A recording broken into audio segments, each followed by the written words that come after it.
Everyone, welcome to Plants and Politics. So, new details have emerged in the case against former Republican lawmaker Frank Artiles. Artiles, as you may recall, has been indicted. He was paying a man by the name of Alex Rodriguez. He paid him nearly $45,000 to run as a quote unquote independent candidate. And he pretended to espouse progressive values in an effort to siphon votes away from the actual Democrat in the race. So their scheme worked. Trump-loving Ileana Garcia won the general election in Miami's 37th district by less than 40 votes. And prosecutors have now unsealed statements given by several people who were in attendance at another candidate's party on election night. And they show that Artiles was bragging about how he did this and then tried to cover up those statements and his crimes. So the newly unsealed documents also show that Democrats unknowingly funded this scheme to undermine their own candidate. So possibly more than one, as you guys likely know by now, and I'll share a little bit of that. But here's the deal. Health insurance lobbyist Stephanie Smith told investigators that on election night, she was at a party for Republican candidate Jason Brodeur. That's when she heard, when she was with Artiles, and he was boasting to everyone about his part in all of this. And this is paraphrased how she remembered it and recalled with prosecutors. But she said, quote, "This is a tactic, or this is an old trick in this book, or this is something I've used in campaigns over time." So it was very clear to me what he meant, that I'm the reason that this race was won. Smith also told prosecutors that she recalled glancing across the table at a friend and that they exchanged a look as if to say to each other, quote, "Is he crazy?"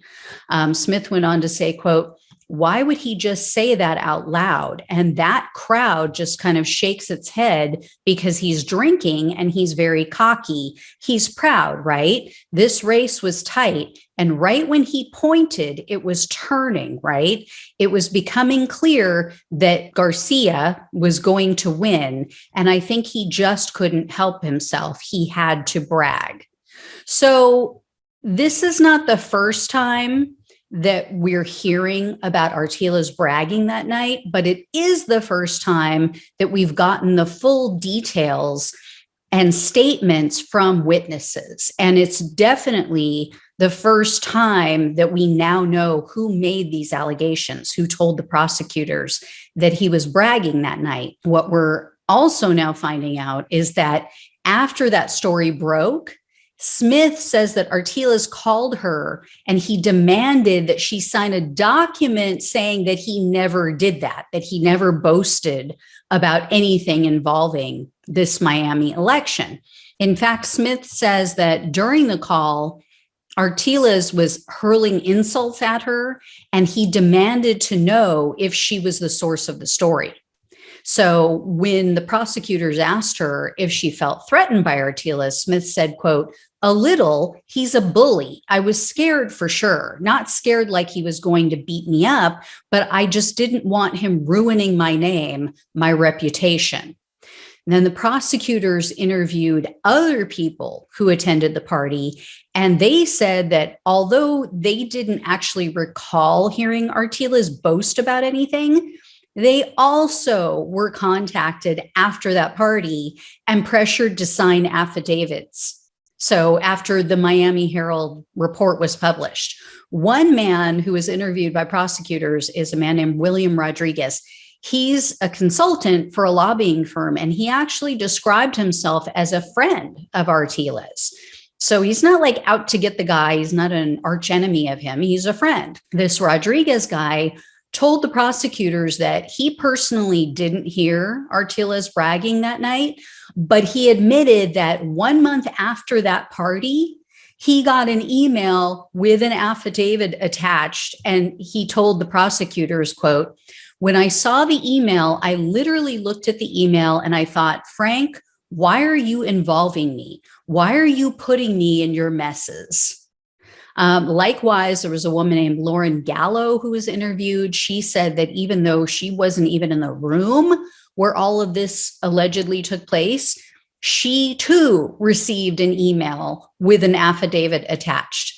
So according to Gallo, she said, quote, "It basically just stated that I was there. I did not hear him say anything the Miami Herald had accused him of saying." And as I mentioned earlier, Democrats may have unknowingly funded this Republican scheme and their adversaries, because according to the interviews that were just released, prosecutors spoke with the executive director of a progressive organization, an actual true progressive organization called Florida Watch Inc., to inquire as to why that group transferred $115,000 to another nonprofit called Grow United. Now, if you've been following this story with me for a while, you know it's got so many twists and turns, but Grow United might sound familiar to you because they're a dark money group that I've talked about before. They help to fund the deceiving mailers that were sent out in at least 3 different Florida districts, all for these seemingly fake candidates, including this one in this Artiles case.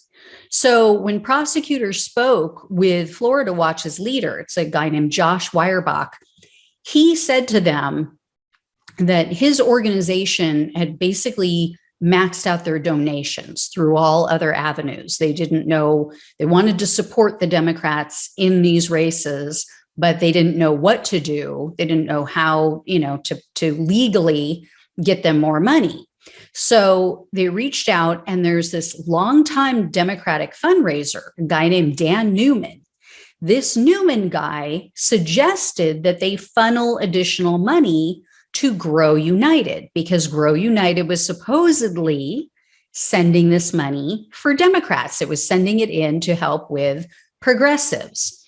Now, Weierbach said that Newman also recommended that his group send funds to 2 other democratically controlled nonprofits.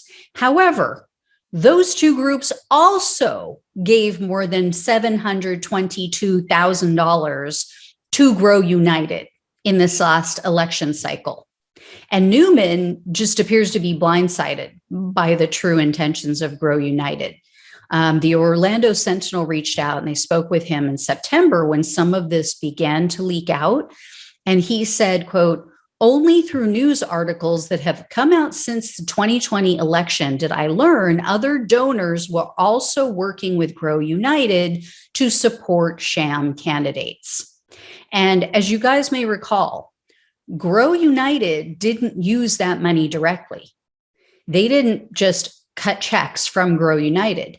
They funneled almost $500,000 into 2 additional organizations that actually paid for these mailers for these ghost candidates.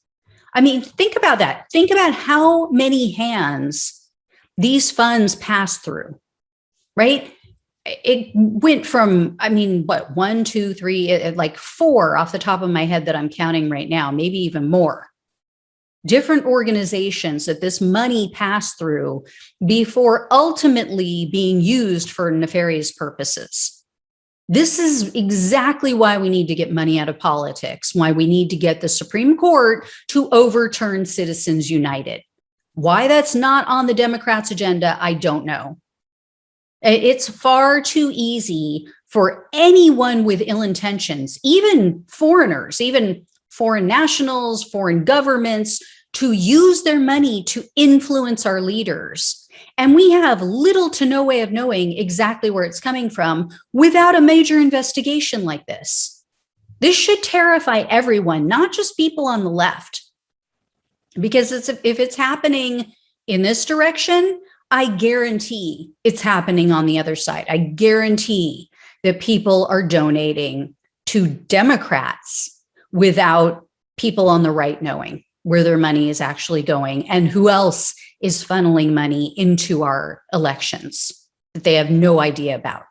And it's influencing the decisions that they make in Washington, which affect all of us.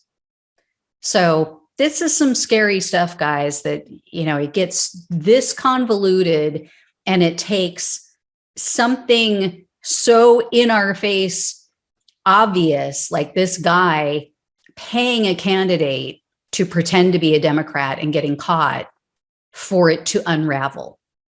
I mean, how many other times has this happened when someone wasn't that stupid to brag about it in public and leave not just breadcrumbs, but whole loaves of bread as evidence for investigators to follow? So as always, I will let you guys know when I hear more. Thank you so much for watching and listening. Please like, share, and subscribe. Take care. I'll talk with you soon.